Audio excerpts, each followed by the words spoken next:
Now let us look at the impact of dynastic politics on representation and development. What is the impact of dynastic politics on representation and development? तो we already saw कि अगर हम dynastic politics की बात करें, political power is inherited within the families. So the first impact we can discuss is the gender entry point. So dynastic ties are a primary mediator for women's entry into Indian politics. देखो बात ऐसी है कि भारत में आज भी अगर कोई किसी विमेन को पॉलिटिक्स में आना है तो इट्स वेरी टफ. मतलब नॉर्मल तरीके से उसको चुनाव जीत के आना इज वेरी टफ. तो यहाँ पे dynastic politics plays a very important role.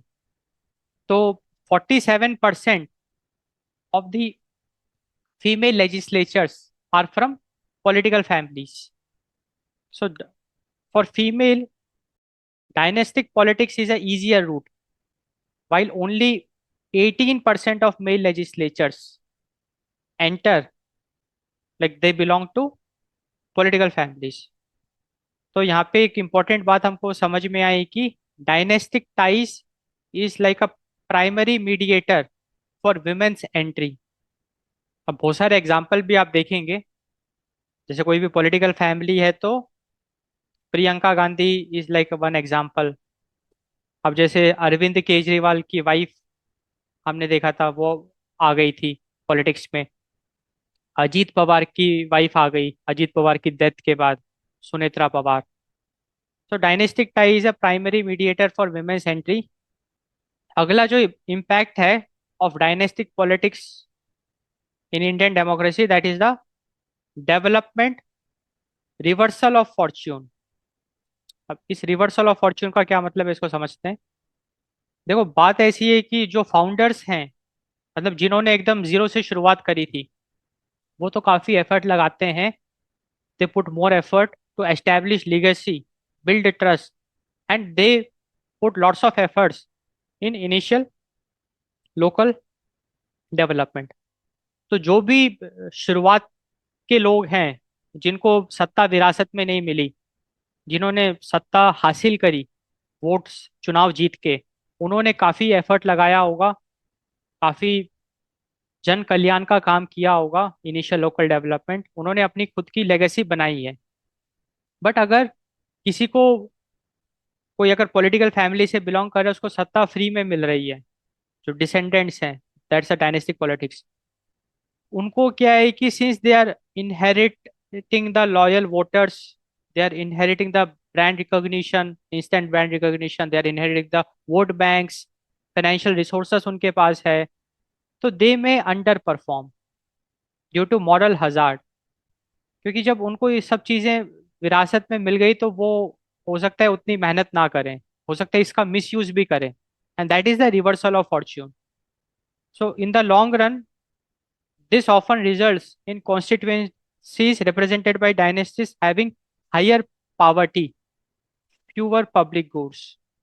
तो ये एक बहुत बड़ा ड्रॉबैक है ऑफ डायनेस्टिक पॉलिटिक्स, जहाँ पे की जो युवा पीढ़ी है, वो अगर उनको सत्ता विरासत में मिली, अगर वो पावर में आती है, तो वो उतना सीरियसली काम नहीं करती, क्योंकि उनको, एंड वो अंडर परफॉर्म करती है, जिसकी वजह से डेवलपमेंट हमको देखने को नहीं मिलता है.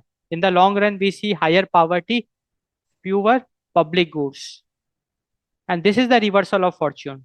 रिवर्सल ऑफ फॉर्च्यून मतलब जो फॉर्च्यून उनके पूर्वज ने क्रिएट किया, नई जनरेशन ने उसको रिवर्स कर दिया. रिवर्सल ऑफ फॉर्च्यून रिवर्स इसलिए कर दिया क्योंकि फिर लॉन्ग रन में उनकी गुडविल खराब हो गई.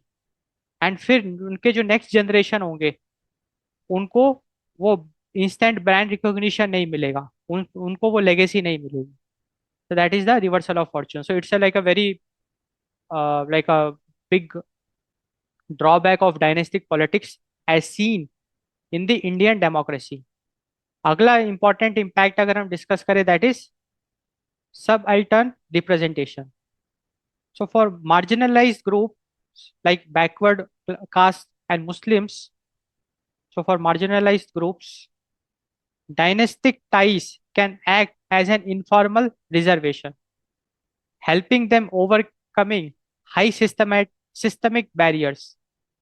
So for marginalized groups, like हम कहते हैं ना caste based politics, religion based politics. So for marginalized groups like backward caste and Muslims, dynastic ties can be a very big favor. It is like an informal reservation, helping them overcome high systemic barriers to entry that non-dynastic candidates face. So it acts as informal reservation, helps overcome high barriers for marginalized groups.